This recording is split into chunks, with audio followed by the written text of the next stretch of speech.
Yes, good afternoon students. Good afternoon. है ना, अपन पढ़ रहे थे कि रिबेल जो 1857 में वो रिबेल हुआ था, वो किस वजह से हुआ था, क्या रीजन था। फर्स्ट इंडिपेंडेंस की लड़ाई थी वो, हालांकि वो सप्रेस हो गई थी, मतलब हो नहीं पाई थी, लेकिन क्या रीजंस थे तो ये अपन देख ही रहे हैं। अब इसी का एक टॉपिक बचा हुआ है, remaining topic, response to reform. जो भी रिफॉर्मेशन हुई थी उस पे क्या रिस्पॉन्स आया, we are going to study about the topic reform.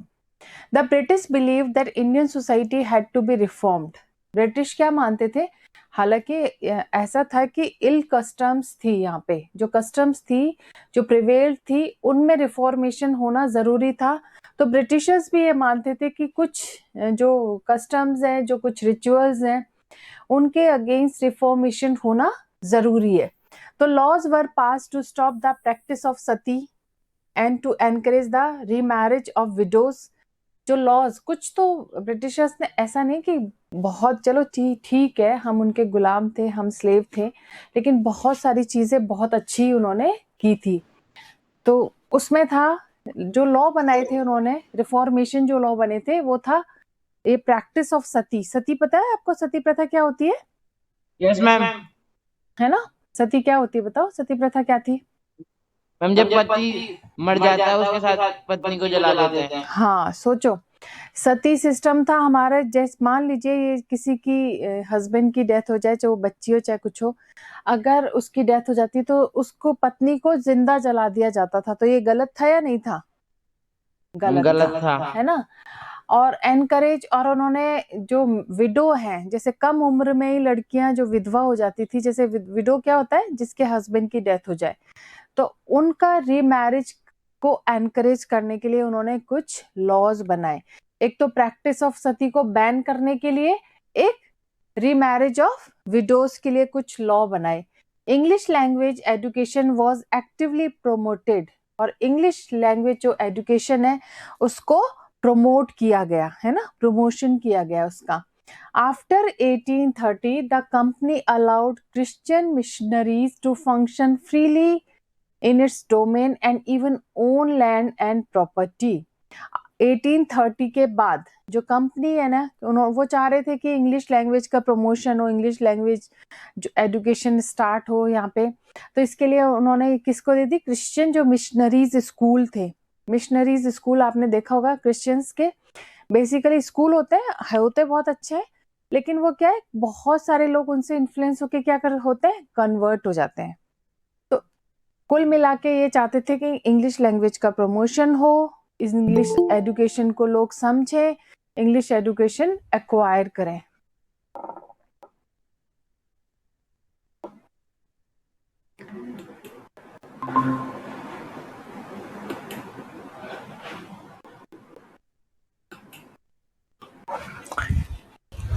ठीक है, तो ये फ्री, मतलब उन्होंने इसको क्रिश्चियन मिशनरीज को अलाउ कर दिया फंक्शन करने के लिए फ्रीली, इवन खुद की लैंड और प्रॉपर्टी पे भी।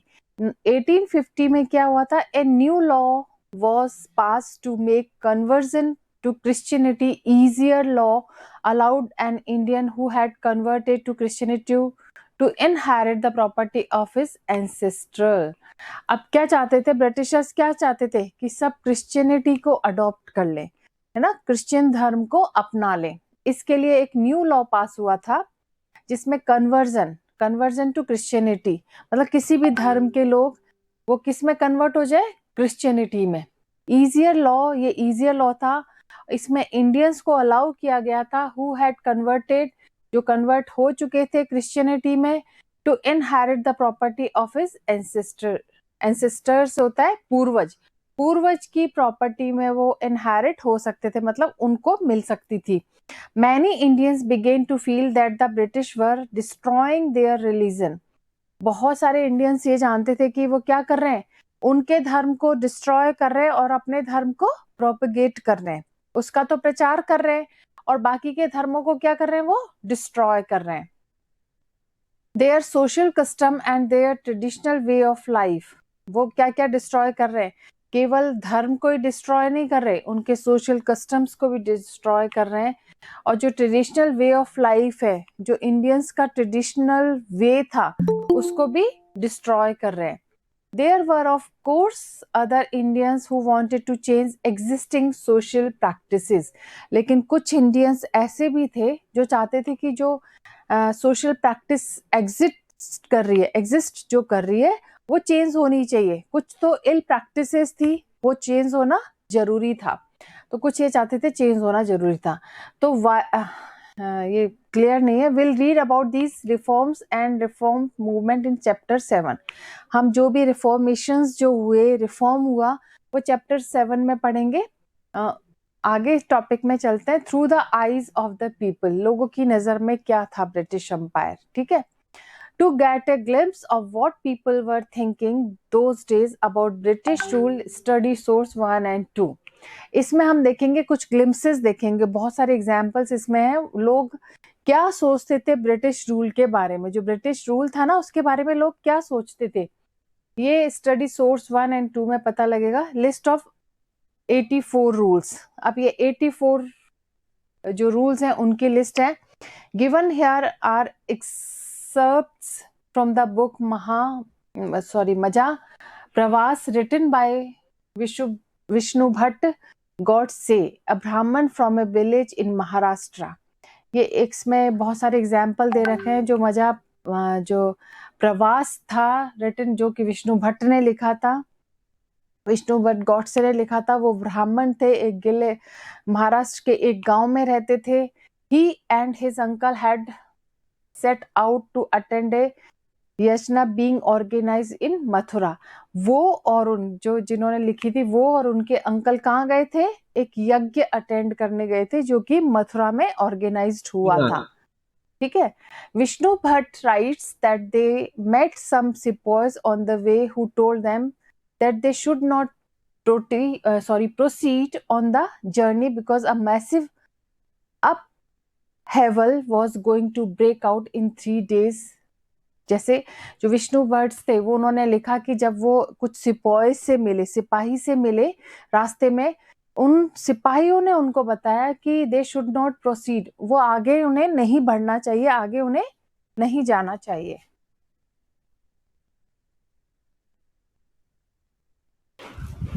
सिपाही ने मना किया कि भाई तुम आगे मत जाओ, वो यज्ञ के लिए जा रहे थे मथुरा में, उन्होंने कहा कि आगे मत जाओ because a massive upheaval was going to break out in 3 days, कि जो बहुत मैसिव अपहील हो रहा है, एक मतलब कुछ ऐसी मिसहैपनिंग हो सकती है आपके साथ। तो इन 3 days में सिपाहियों ने कहा कि the English were determined to wipe out the religion of the Hindus and the Muslims. English क्या चाहते थे, सिपाहीज ने बताया कि वो चाहते थे कि जो हिंदू और मुस्लिम धर्म है उसको क्या कर दें, वाइप आउट कर दें, बिल्कुल उनका सफाया ही कर दें। They had made a list of 84 rules. इसके लिए उन्होंने 84 रूल्स की लिस्ट बनाई है and announce these in A gathering of all big Kings and princess in Calcutta. 84 list में क्या था, जिसमें मुस्लिम धर्म और हिंदू धर्म को वाइप आउट करना उनका मेन ऑब्जेक्टिव था। और इस लिस्ट को वो डिक्लेयर करने जा रहे थे, हाँ, अनाउंस करने जा रहे थे गैदरिंग में बिग किंग्स के पास और प्रिंसेस के पास, कैलकाटा में जो प्रिंसली स्टेट्स थे उनके पास। They said that the kings refuse to accept these rules and warned the English of dire consequences and massive upheaval if these are implemented। उन्होंने कहा कि किंग्स ने क्या किया, रिफ्यूज कर दिया कि हम ऐसे कोई 84 रूल्स इम्पोज नहीं करेंगे जिससे कि धर्म की हानि हो, जिसमें धर्म की क्षति हो। तो kings refuse to accept these rules and warn the English, और उन्होंने इंग्लिश को वार्न भी कर दिया कि अगर वो इस तरह के 84 रूल्स को इम्पोज करते हैं तो इसका रिजल्ट वो बहुत भुगतेंगे अगर इम्प्लीमेंट होता है तो that the kings all return to their capitals in great anger. तो जो राजा थे वो बहुत गुस्से में अपनी अपनी राजधानी में लौट जाते हैं। All the big people begin making plans, और जो बड़े बड़े लोग हैं वो प्लान बनाना स्टार्ट कर देते हैं। A date was fixed for the war of religion and the secret plan had been circulated from the cantonment in Meerut by letters sent to different cantonments. इसमें क्या हुआ, लोगों ने प्लान बनाना स्टार्ट किया। जब 84 रूल्स उन्होंने देखा कि हमारे तो धर्म की सफाई करने में लगे हुए, हमारे तो धर्म को ये डिस्ट्रॉय करने में लगे हुए हैं, तो एक डेट फिक्स की गई कि वॉर ऑफ रिलीजन के नाम पे एक डेट फिक्स की गई और एक सीक्रेट प्लान बना और उस सीक्रेट प्लान को सर्कुलेट किया एक छावनी से। कैंटोनमेंट होता है, आर्मी की छावनी होती है, ठीक है, अलग अलग नाम से। जैसे आज भी अपन आर्मी में देखें तो राजपूताना, सिख रेजिमेंट, है ना, कैंटोनमेंट होता है। तो अलग अलग कैंटोनमेंट में ये सर्कुलेट हो गई। और कैसे सर्कुलेट हुई? लेटर्स के द्वारा। There was soon excitement in every regiment. Her regiment में जल्दी से लोगों को एक्साइटमेंट हो गया, बहुत जल्दी। Another account we have from those days are the memoir of सूबेदार सीताराम पांडे। जो दूसरा अकाउंट था we have from those days, उस वक्त का जो मेमोर था वो सूबेदार सीताराम पांडे का था। Sitaram Pandey was recruited in 1812 as a सिपाही in the Bengal Native Army. Sitaram Pandey कौन थे? वो रिक्रूट हुए थे, उनका रिक्रूटमेंट हुआ था 1812 में एक सिपाही के रूप में, एक सिपाही के रूप में बंगाल में, है ना, नेटिव आर्मी के रूप में। He served the English for 48 years and retired in 1860. इन्होंने इंग्लिश के लिए काम किया कितने साल तक? 48 इयर्स तक। फिर 1860 में इनका रिटायरमेंट हो गया था पांडे का। He helped the British to suppress the rebellion through his own son was a rebel and was killed by the British in front of his eye. सोचो, उसने ब्रिटिशर्स को हेल्प किया क्योंकि ये सिपाही था, किसका कहना मानता? ब्रिटिशर्स का ही मानता। तो ब्रिटिशर्स को इसने जो रिलीजन अपने धर्म को बचाने के लिए जो रिबेल कर रहे थे लोग, इन्होंने ब्रिटिश के साथ मिलकर क्या किया? उसको सप्रेस, दबाने की कोशिश की, जबकि इनका खुद का बेटा भी एक रिबेलियन के रूप में खड़ा हुआ था, मतलब वो भी रिबेल कर रहा था। और ब्रिटिशर्स ने बिना कुछ सोचे समझे क्या किया? इनकी आंखों के सामने इनके बेटे को मार दिया। ठीक है, ये क्या कर रहा था? हाँ बोलो मैम। संस्कृत का टेस्ट पेपर आ गया। टाइम हो गया क्या बेटा? Yes ma'am. टाइम तो भी है। मैम हो गया टाइम 1 बजे। नो मैम, टाइम नहीं हुआ अभी। अच्छा मैं इसको, अच्छा बेटा वैसे इसको कंप्लीट पेपर आ गया बट टाइम नहीं। ओके, इसको कंप्लीट करा दो, फिर you will continue the Sanskrit paper, ठीक है।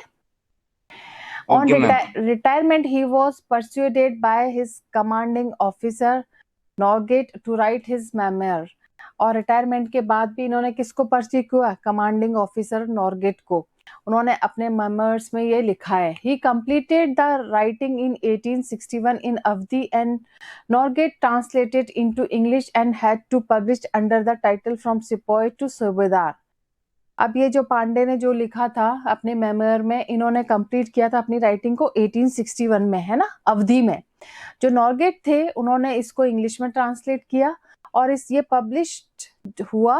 टाइटल जो इसमें जब पब्लिश होने के बाद जो टाइटल इसका रखा गया वो था फ्रॉम सिपाही टू सूबेदार, सिपाही से सूबेदार तक। Here is an excerpt from what Sitaram Pandey wrote. अब ये जो सीताराम पांडे ने जो लिखा था वो ये उसका थोड़ा सा क्लिप्स है, यहाँ पे ग्लिम्स है, वो मैं मतलब समझा देती हूँ। It is my humble opinion that this seizing of Oudh filled the minds of the sepoys with distrust and led them to plot against the government.